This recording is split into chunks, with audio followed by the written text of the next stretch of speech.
요즘 우리나라 여러 도시들의 역대 6월 최고 기온이 계속 경신되고 있습니다. 오늘 서울의 최고 기온이 35도까지 올라갔다고 하는데요.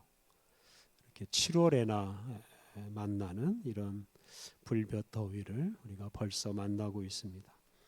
우리나라뿐만 아니라 세계 여러 나라, 여러 도시가 폭염으로 고생하고 있습니다.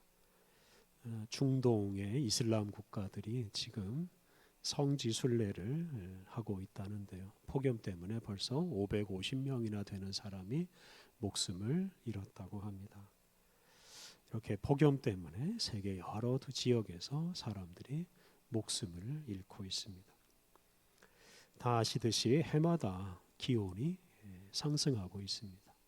이렇게 계속 상승하면 결국 이 세상에서 우리 사람이 살 수 없게 될지도 모릅니다. 그런데 이런 상황에서도 좋아하는 사람이 있을 수가 있습니다. 예를 들면 냉방기를 만들어 파는 회사입니다. 점점 기온이 올라가다 보니까 에어컨을 전혀 사용하지 않던 사람들도 에어컨을 사용하기 시작하고, 에어컨을 전혀 사용하지 않던 나라들도 에어컨을 사용하기 시작합니다. 그 덕분에 에어컨을 만들어서 파는 회사들은 많은 돈을 벌 수가 있습니다. 그런데 이렇게 에어컨 생산과 소비와 사용이 늘어나면 늘어날수록 온실가스 배출은 더 늘어나게 될 것이고 지구는 더 뜨거워지게 될 것입니다. 다시 말하면 에어컨을 만들어 파는 소수 사람들은 돈을 벌 수 있을지 모르지만 지구 환경은 더 파괴될 것이라는 말입니다. 그래서 지구의 기온이 계속 상승해서 인류의 생존을 위협하는 이런 시대에 에어컨을 더 많이 가동하는 것은 인류의 멸망을 재촉하는 것이나 마찬가지입니다. 그런데 어리석은 사람들은 이렇게 지구 멸망을 재촉하는 일을 하면서 돈 버는 즐거움에 빠져 있습니다. 다음 달에 프랑스 파리에서 올림픽이 열립니다. 그런데 이 주최 측, 이 프랑스 파리가 지구 온난화 문제 때문에 선수촌을 만들면서 선수촌에 에어컨을 하나도 설치하지 않았습니다. 좀 덥더라도 참고 살라 이런 뜻에서 하는 것입니다. 그런데 부자 나라들이 그걸 받아들이지 못하고 휴대용 에어컨을 가지고 가서 가동을 하겠다 이렇게 말하고 있습니다. 이런 행동이 바로 시원하게 살아야 하겠다는 그런 욕망에 사로잡혀서 인류의 멸망을 앞당기는 그런 행위입니다. 이제 그런 의미에서 우리 인류에게 희망이 없다 이렇게 말할 수 있습니다. 사실 한두 사람이 그러는 게 아니라 온 인류가 욕심에 사로잡혀서 그동안 하던 일을 포기하지 못하기 때문입니다. 죄로 물든 우리 사람은 어리석게도 자기 자신을 파괴하고 멸망시키는 일을 합니다.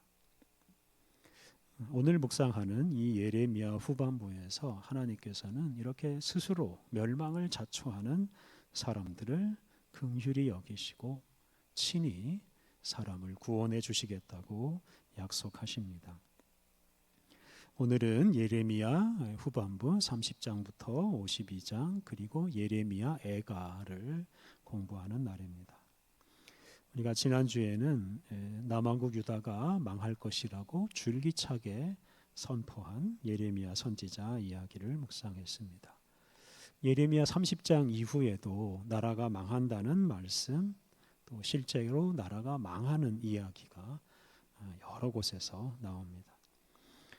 특히 예레미야 애가에는 아주 처참하게 무너진 예루살렘과 온 나라의 그 참상과 그곳에서 비참하게 죽어가는 사람들, 고생하는 사람들의 모습이 담겨 있습니다. 이렇게 남왕국 유다가 아주 참혹하게, 처참하게 망하는데요. 이제 그런 중에서 하나님께서 예레미야 선지자를 통해서 희망의 말씀을 주십니다. 이제 그 중에서도 예레미야 30장부터 33장 말씀이 가장 중요합니다. 이 부분에서 바벨론에게 망한 이스라엘 민족에게 하나님께서 회복을 약속해 주십니다. 30장과 31장은 이제 한편의 긴 노래입니다. 그래서 이 부분을 작은 위로의 책, 작은 위로의 노래라고도 부릅니다. 하나님께서 망한 이스라엘 민족을 위로해 주시고 그들의 상처를 치유하고 또 회복시켜 주시겠다고 약속을 하십니다. 그 약속의 말씀 중에서 우리 31장 20절 말씀을 보면 여기에 그 이스라엘 민족을 향한 하나님의 정말 애끓는 사랑이 담겨 있습니다. 우리 31장 20절 말씀 같이 읽겠습니다. 31장 20절 시작. 에브라임은 나의 사랑하는 아들 기뻐하는 자식이 아니냐. 내가 그를 책망하여 말할 때마다 깊이 생각하노라. 그러므로 그를 위하여 내 창자가 들끓으니 내가 반드시 그를 불쌍히 여기리라. 여호와의 말씀이니라. 에브라임은 망한 이스라엘 민족을 가리킵니다. 하나님께서 그 망한 민족 이스라엘을 생각하면 창자가 들끓는, 애가 끓는 그런 고통을 느끼십니다. 그것 때문에 하나님께서 반드시 이스라엘 민족을 긍휼히 여기실 것이라고 약속하십니다. 하나님께서 이러한 약속대로 이스라엘 민족을 이제 70년 뒤에 바벨론 포로 생활에서 해방시키시고 다시 고국으로 돌아오게 하십니다. 그런데 그렇게 해도 이스라엘 민족은 다시 범죄에 빠지고 또 망하고 말 것이 분명합니다. 왜냐하면 사람은 결국 그 자기 죄 때문에 스스로 멸망을 초래하는 존재이기 때문입니다. 그래서 하나님께서 그러한 절망적인 이스라엘 민족에게 근본적인 해결책을 제시해 주시는데요. 그것이 바로 새 언약입니다. 오늘 우리가 읽은 31장 31절부터 34절 말씀에서 하나님은 이스라엘 민족과 이전에 맺은 언약과는 다른 새로운 언약을 맺으시겠다고 약속하십니다. 이전에 맺은 옛 언약은 이제 구약이라고 부르죠. 이 구약은 율법을 기초로 합니다. 하나님께서 시내 산에서 이스라엘 민족에게 율법을 주시고 그리고 그 율법을 받은 사람들은 그 율법에 순종하기로 약속을 했습니다. 이 약속이 바로 구약, 옛 언약입니다. 이렇게 옛 언약의 기초는 애굽에서 노예 생활하던 이스라엘 민족을 구원하신 하나님의 사랑이고 그리고 그 사랑의 하나님께서 주시는 그 율법을 받은 이스라엘 민족이 그 율법에 순종함으로써 그 약속이 완성됩니다. 그런데 이스라엘 민족이 결국은 그 율법을 지키는 일에 실패하고 말았습니다. 그래서 옛 언약이 깨지고 만 것입니다. 하나님께서는 이스라엘 민족에게 끊임없이 선지자를 보내서 율법을 가르치시고 율법대로 살지 않으면 책망도 많이 하셨습니다. 또 하나님께서는 이스라엘 민족을 사랑하셔서 그들이 율법에서 벗어날 때에도 거듭해서 용서해 주셨습니다. 그런데 이스라엘 민족은 끝내 깨닫지 못하고 하나님의 사랑에 응답하지 못하고 결국 율법대로 살지 못했습니다. 그것 때문에 옛 언약이 깨지고 이스라엘 민족은 아주 철저하게 망하고 만 것입니다. 이에 하나님께서는 오늘 본문 32절에 나오는 대로 옛 언약과는 다른 새로운 언약, 깨지지 않는 언약을 맺으시겠다고 약속하십니다. 이 새 언약은 옛 언약과는 다르게 어떤 하나님의 일방적인 사랑, 또 하나님의 일방적인 신실함에 기초한 것이어서 깨질 수가 없는 언약이고 이스라엘 민족이 깨뜨릴 수도 없는 언약입니다. 33절에 이 새 언약의 특징이 나오는데요. 33절 말씀 우리 같이 읽어보겠습니다. 33절 시작. 그러나 그날 후에 내가 이스라엘 집과 맺을 언약은 이러하니 곧 내가 나의 법을 그들의 속에 두며 그들의 마음에 기록하여 나는 그들의 하나님이 되고 그들은 내 백성이 될 것이라. 여호와의 말씀이니라. 이 옛 언약의 성취는 율법을 읽고 또 기억하고 그것을 실천하는 것으로 또는 순종하는 것으로 성취가 되는 것이 아닙니다. 새 언약에는 글로 된 율법이라는 게 없습니다. 책도 없습니다. 그래서 율법을 읽거나 기억할 필요가 없습니다. 하나님께서 글이나 책을 주시는 게 아니고 살아있는 말씀, 사람을 살아 움직이게 하는 새로운 말씀을 주십니다. 그 말씀이 무엇이겠습니까? 신약 시대를 살아가는 우리는 바로 그 말씀은 길이요 진리요 생명이신 예수님이라고 믿습니다. 그래서 이 새 언약은 이 어떤 책으로 된 율법을 받아들이고 그걸 지키겠다고 약속함으로써 이루어지는 게 아니고 영원한 말씀이신 예수님을 마음에 영접함으로 이루어집니다. 이렇게 새 언약의 중심에는 바로 예수 그리스도가 계십니다. 또한 성령님께서 예수님과 예수님의 말씀을 따라 살아갈 수 있도록 사람의 마음을 감동시켜 주시고 사람을 이끌어 주십니다. 새 언약의 성취는 어떤 사람의 결심이나 사람의 실천에 달려 있지 않고 이렇게 삼위일체 하나님, 전적으로 삼위일체 하나님께 달려 있습니다. 하나님께서 처음부터 끝까지 하시는 일이기에 이 새 언약은 결코 깨지지 않습니다. 그래서 이 새 언약은 반드시 이루어져서 온 세상을 구원하시는 하나님의 뜻이 이루어지게 될 것입니다. 하나님은 우리 사람이나 사람의 죄 때문에 세상이 망하도록 그냥 내버려 두지 않으십니다. 하나님께서 친히 이 세상에 오셔서 이 세상에 사랑을 베풀어 주시고 온 세상이 구원받는 소망을 우리에게 주셨습니다. 신약 시대를 살아가는 우리가 바로 이러한 소망을 품고 살고 있습니다. 예수 그리스도와 성령 하나님의 역사로 온 세상 모든 민족이 구원받는 꿈을 살아가고 있습니다. 이러한 시대를 살아가는 우리가 어떻게 살아야 하겠습니까?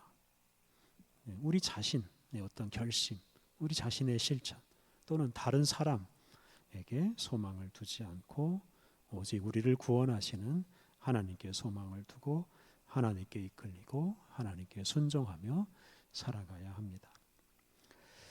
34장부터 38장에는 이 예레미야 선지자가 두 왕과 싸우는 이야기가 나옵니다.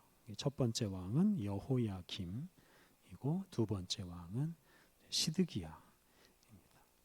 여호야김 왕이나 시드기야 왕은 하나님의 말씀으로 살지도 않으면서 나라가 망하지 않기만을 바라고 또 나라가 망하지 않는다고 강하게 주장했습니다. 그들은 특히 강대국 애굽을 의존해서 나라가 망하는 것을 막을 수 있다고 생각했습니다. 여호야김은 심지어 예레미야가 선포한 그 하나님의 말씀이 자기를 기분 나쁘게 한다고 해서 그 예레미야가 선포한 말씀이 적힌 하나님 말씀이 적힌 그 두루마리를 불에 태워버리기도 했습니다. 예레미야는 이렇게 하나님 말씀을 거부하는 왕들에게 굴복하지 않았습니다. 자기 목숨을 걸고 끝까지 왕들의 죄악을 지적하고 그 왕들 때문에 나라가 망한다라고 선언했습니다.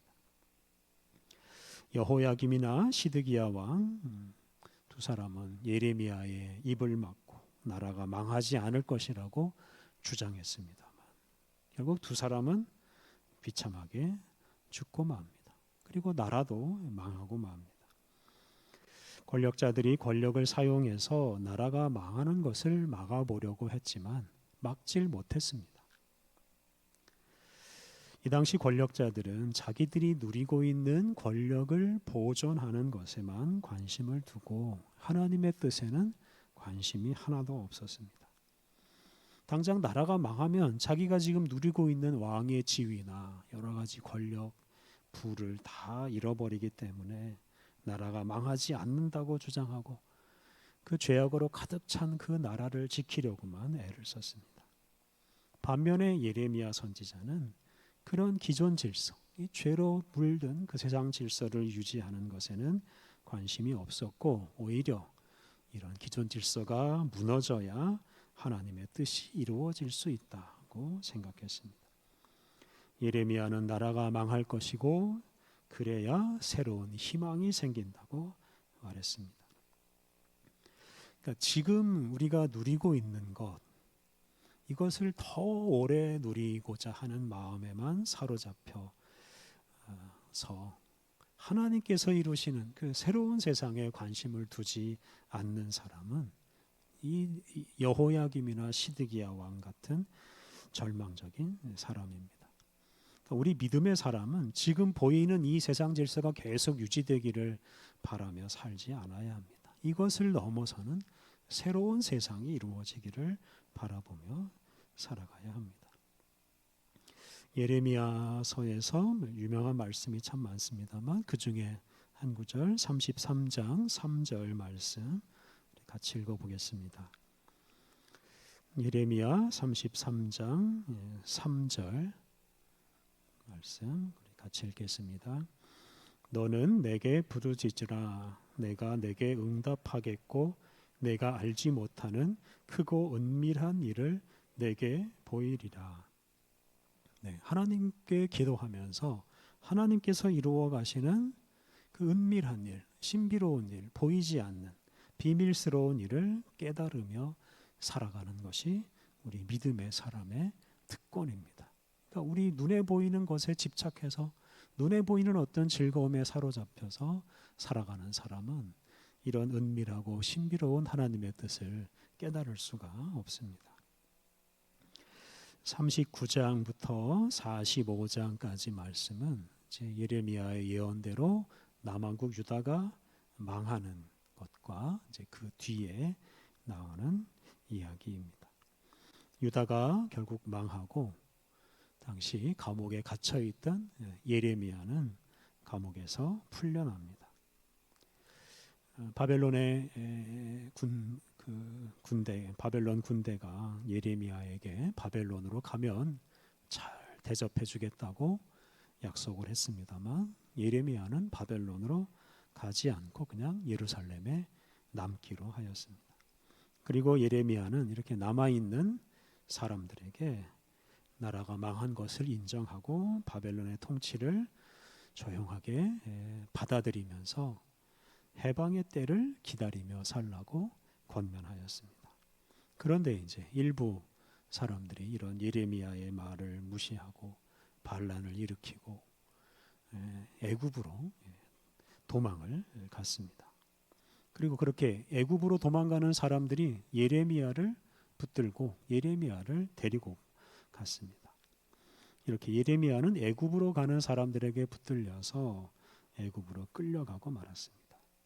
그런데 애굽으로 간 유대인들은 거기에서 안전하게 살 줄 기대했지만 그 애굽을 침략한 바벨론 군대에게 결국 다 망하고 죽고 맙니다. 그때 예레미야도 함께 죽습니다.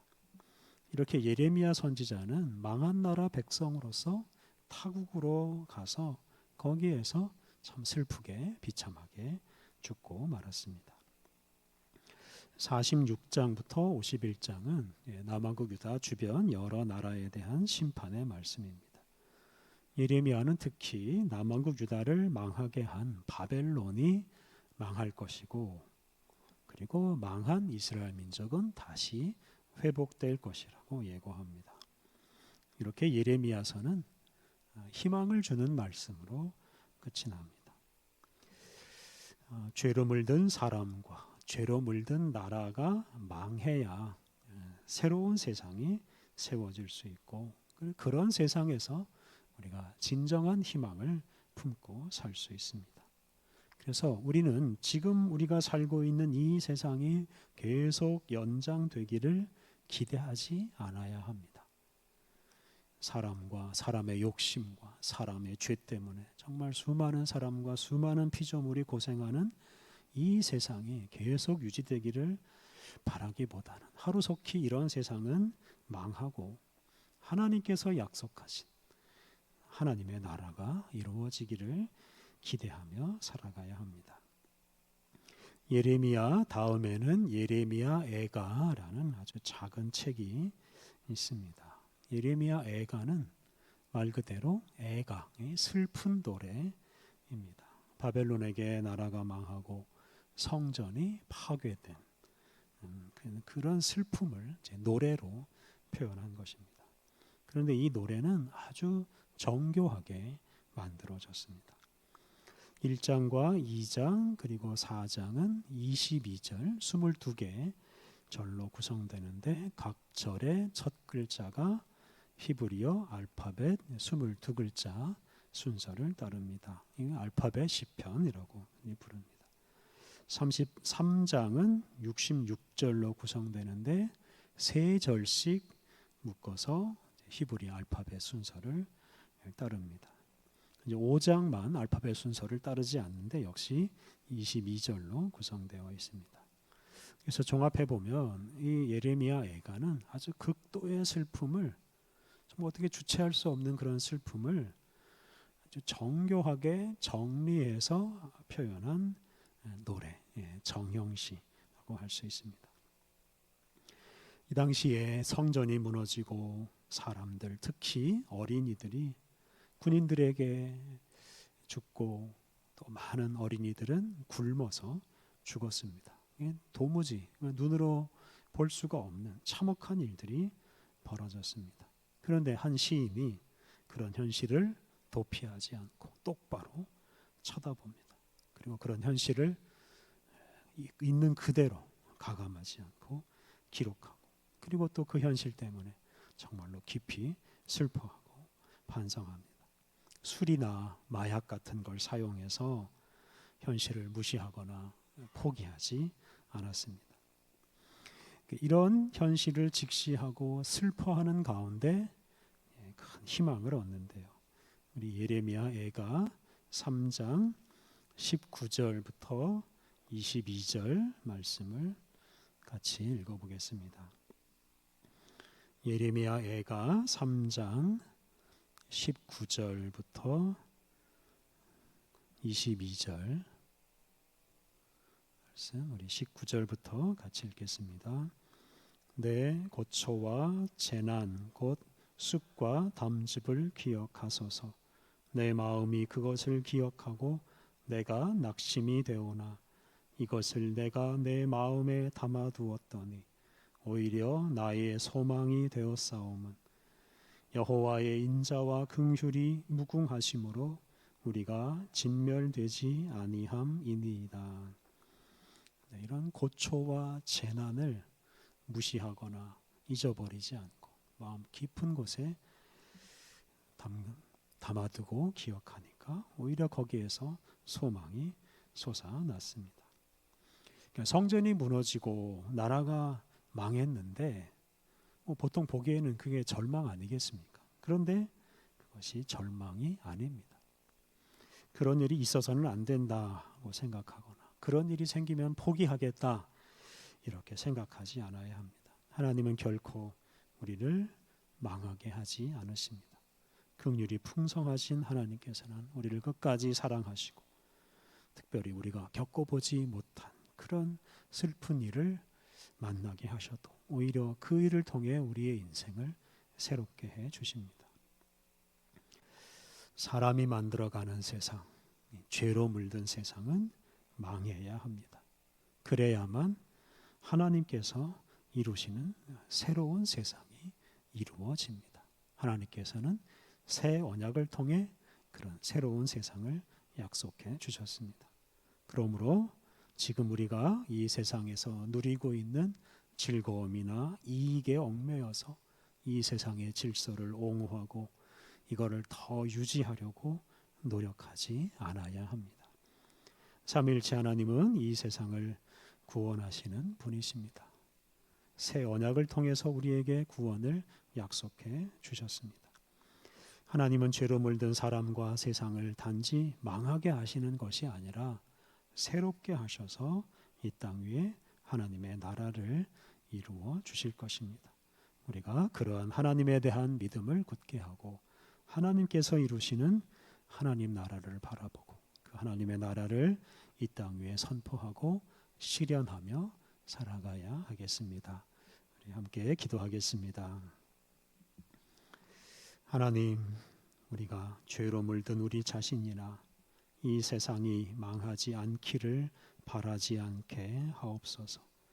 사람이 만들어가는 세상에 소망을 두지 않게 하옵소서. 죄로 물든 세상에서 잠시 누리는 쾌락과 유익에 빠져 하나님의 일을 방해하지 않게 하옵소서. 하나님, 주님께서 이 세상을 사랑하시고 구원하시오니 주님께서 약속하신 새 언약을 굳게 믿고 주님이 만들어 가시는 하나님 나라를 바라보며 살게 하옵소서. 죄악으로 물든 세상을 없애시고 하나님 나라를 이루시는 주님의 뜻에 순종하여 세상 나라 질서를 거부하고 하나님 나라 백성으로 살게 하옵소서. 예수님의 이름으로 기도드립니다. 아멘.